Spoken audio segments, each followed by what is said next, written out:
36,000 watt electric বয়লারের heater জ্বলে কি অবস্থা সেটাই দেখুন। দেখতেছেন আপনারা এটার কি পরিস্থিতি জ্বলে। একটা কাজে এসেছিলাম, এই ইলেকট্রিক বয়লারটা খারাপ। হিটার যেই এটা 36,000 ওয়াটের 6টা হিটার, 1 2 3 4 5 6 6টা হিটার সবগুলা খারাপ। দেখেন এটা জ্বলে কি অবস্থা হয়েছে, সবগুলা খারাপ।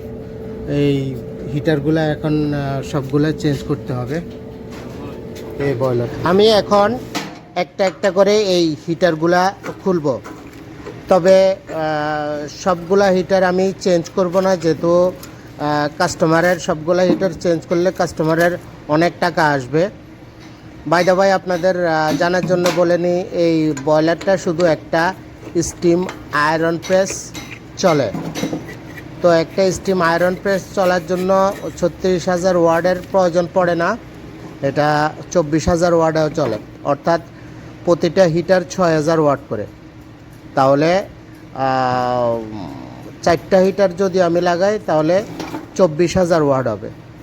তো কাস্টমারের সাথে কথা বলার পরে বলছে যে 4টা হিটার লাগিয়ে দেওয়ার জন্য, এবং এই 4টা হিটারে আমি এখান থেকে চেঞ্জ করব। মোটামুটি আমার 6টা হিটার, 4টা হিটার খোলা শেষ।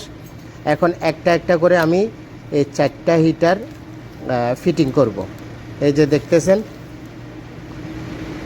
এই হিটারটা আমি এইভাবে একটা একটা করে ফিটিং করব। হিটারগুলো অনেক লম্বা, কিন্তু প্রথমে দেখেছেন জ্বলার পরে মোটামুটি একদম ব্লাস্ট হয়ে গেছে এই হিটারগুলো।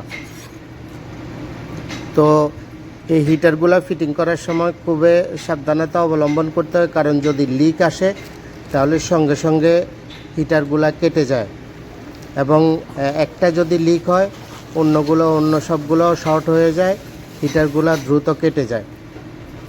এগুলা যে হিটারটা দেখতেছেন এটা হলো আমেরিকান হিটার, এই সেম মডেলের ইটালির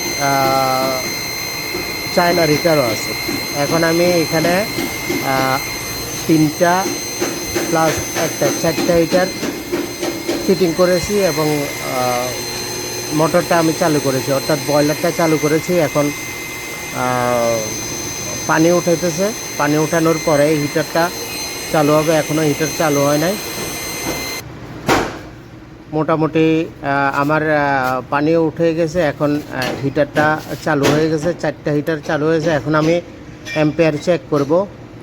3টা হিটারে দেখেন 25 অ্যাম্পিয়ার নিতেছে। এখানে হলো 380 ভোল্ট, 25 অ্যাম্পিয়ার নিতেছে প্রতিটায়। তো আজকে এই পর্যন্তই। আল্লাহ হাফেজ।